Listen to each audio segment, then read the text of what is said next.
तो फिर हमें बहैसियत पाकिस्तानी कौम होकर सोचना चाहिए। तो फिर हमें ये नहीं देखना चाहिए कि हमारा ताल्लुक किस सियासी जमात से, फिर हमें ये देखना चाहिए कि जो सियासी जमात हमारे मुल्क के लिए काम कर रही है, जो सियासी जमात हमारे मुल्क के साथ मुखलिस है, जिस सियासी जमात के मंशूर में हमारा मुस्तकबिल वाज़ी है।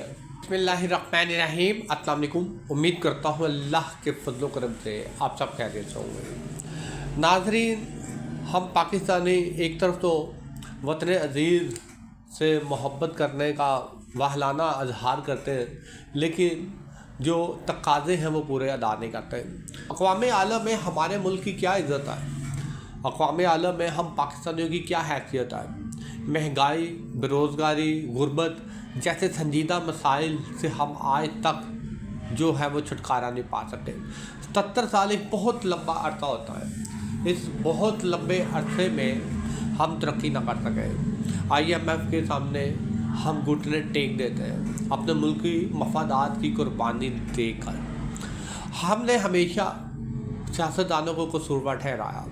हमने हमेशा हर उस हुकूमत को बुरा भला कहा जो बड़े सारे इक़्तिदार है। हमारी ख्वाहिश सिर्फ एक ही रही है, वो ये कि महंगाई कम हो जाए, बेरोज़गारी ख़त्म हो जाए। लेकिन एक हकीकत हमें भी तस्लीम करनी चाहिए, हमारे मुल्क के कौन से सियासतदान करप्ट है और कौन से सियासतदान करप्ट नहीं है। हमारे मुल्क में सियासी और गैर सियासी क़ुव्वतें कौन सा लाहे अमल अपनाए हुए हैं। हमारे मुल्क में गैर सियासी क़ुव्वतों के लाहे अमल से हम अच्छी तरह वाक़फ़ हैं। पाकिस्तान में अगर साफ़ और शफाफ इलेक्शन नहीं हुए तो अवामी हुकूमत का आने का तसव्वुर शुरू से नहीं है।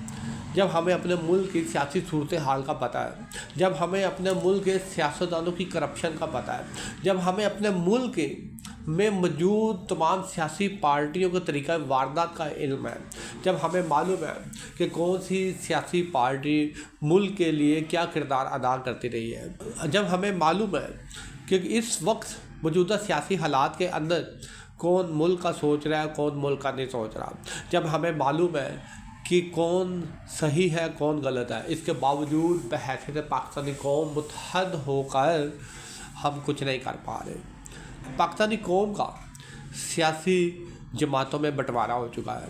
ये बात मैं इस वजह से कह रहा हूँ, चाहे हम पाकिस्तानी किसी भी सियासी जमात से मुंसलिक क्यों ना हो, किसी भी सियासी जमात के सियासी कारकुन क्यों ना हो, लेकिन जब हम इन सियासी जमातों के मंशूर पर मद्देनज़र रखें, इन सियासी जमातों के चेयरमैन के किरदार अमल कौलो फेल पर नज़र रखें और इन सियासी जमातों में मौजूद तमाम सियासतदानों के तरीक़ाकार पर नज़र रखें। कौन सा सियासतदान हमारे मुल्क में ऐसी पॉलिसी लेके आ रहा है, हिकमत अमली लेके है जो मुल्क को कौम के मफाद में हो।